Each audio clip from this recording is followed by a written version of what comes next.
Hello बच्चों, ये JEE main 2024 का क्वेश्चन है 8 अप्रैल सेकेंड शिफ्ट का। Capacitor has air as a dielectric medium and two conducting plates of area 12 centimeter square and they are 0.6 centimeter apart when a slab of dielectric having area 12 centimeter square, मतलब area जो dielectric का है वो same है plate के बराबर, and 0.6 thickness is inserted between the plates. One of the conducting plates has to be moved 0.2 centimeter to keep the capacitance same as in the previous case. The dielectric constant of the slab is. अब इस question का statement जो है ना वो तो पढ़ लिया हम लोगों ने। अब है क्या ये चीज़ समझते हैं। तो पहले बोला गया कि ये प्लेट्स जो है ना एयर से फील्ड है, मतलब पहले एयर इसमें है, तो जब एयर है तब इसमें कैपेसिटेंस बोला गया कि कुछ C है जो कि A epsilon upon D। A हो गया प्लेट का एरिया, D हो गया सेपरेशन। ठीक है, ये हमें दिया हुआ है। एरिया कितना है 12 centimetre square, that is 12 into 10⁻⁴ epsilon not divided by distance कितना है 0.6 सेंटीमीटर। इसको मीटर में कन्वर्ट कर देंगे हम लोग। ठीक है, तो ये हमें C दिया हुआ है।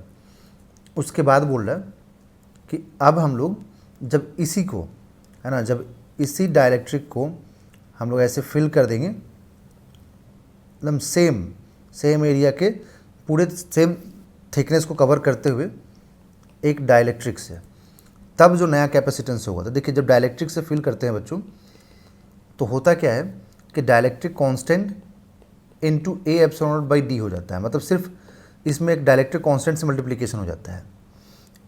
ठीक है, बस इतना ही सा होता है। बट अब इसमें बोला क्या है देखिए, तो इसमें बोल रहा है कि ये तो ठीक है आपने कर दिया, बट बोल रहा है कि अब इसमें से एक प्लेट को थोड़ा सा हम इधर मूव कर दें तो क्या होगा कि थोड़ा सा मूव करने से कितने से 0.2 सेंटीमीटर से जो नया आएगा कैपेसिटेंस वो इसके बराबर हो जाएगा। ठीक है, तो अब यहीं पे ख़त्म नहीं हुआ क्वेश्चन। इसमें ये बोला कि अब थोड़ा सा डिस्टेंस को मूव कीजिए, मतलब 0.6 की जगह पे 0.8 कर दीजिए डिस्टेंस को, और डायलेक्ट्रिक को फिल रहने दीजिए। डायलेक्ट्रिक जितना है ना, डायलेक्ट्रिक कितने डिस्टेंस में है, तो डायलेक्ट्रिक ओनली यहीं तक है, 0.6 तक है।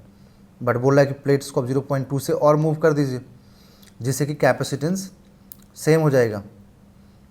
ठीक है, तो कैपेसिटेंस सेम हो जाएगा। तो अब यहाँ पर अगर आप ठीक से देखें तो अब एक डायलेक्ट्रिक का आ गया फिर से, और एक एयर का भी पार्ट आ गया, तो दो आ गया। ठीक है, तो अगर कोई भी चार्ज एंटर करेगा तो दोनों कैपेसिटेंस सीरीज में हो गया, तो दोनों से पास करेगा। ठीक, तो अब बोला गया कि अब जो इसका पूरा कैपेसिटेंस है वो इसके बराबर होगा।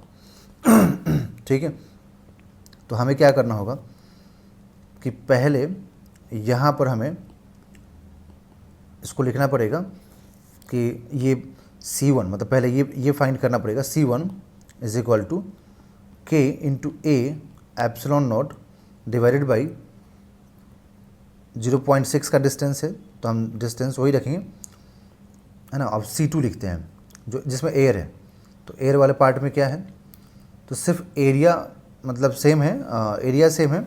ठीक है, और डिस्टेंस अलग हो गया तो इसको हम D1 कर देते हैं। ठीक है, और दोनों सीरीज़ में है, ध्यान रखिएगा ना यहाँ पर।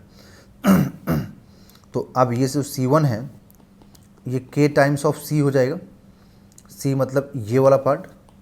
ठीक है, और जो C2 है ये कितना हो जाएगा देखिए, तो C2 हो जाएगा A एप्सिलॉन नॉट, और ये 0.2 है ना, तो आप 3 से मल्टीप्लाई कीजिए और 3 से डिवाइड भी कीजिए।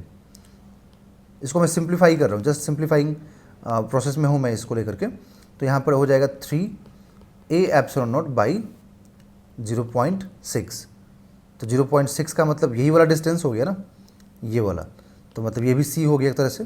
तो C2 भी कितना आया 3C, तो ये 3C और ये KC, ये दोनों किस में हो गया सीरीज़ में। तो अब कैपेसिटर का सीरीज़ कॉम्बिनेशन जब सॉल्व करते हैं हम लोग, ठीक है, तो सीरीज़ कॉम्बिनेशन सॉल्व करने पे क्या आता है देखिए, C1 C2 divided by C1 plus C2 ये आता है बच्चों। तो इसका मतलब K into C into 3C upon KC plus 3C। ठीक है, अब ये C इक्विवेलेंट किसके बराबर होगा, अब ये C इक्विवेलेंट बच्चों इसके बराबर हो जाएगा।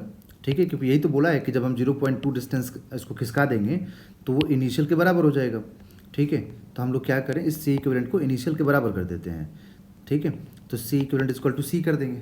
ठीक, और यहाँ से कितना आ जाएगा 3k इंटू सी स्क्वायर, और यहाँ से हम c कॉमन कर ले डिनोमिनेटर में तो k प्लस 3 हो जाएगा और इंटू में c, तो c से एक c कैंसिल और एक c इधर से भी कैंसिल हो जाएगा, तो 1 is equal to 3k upon k plus 3 हो जाएगा।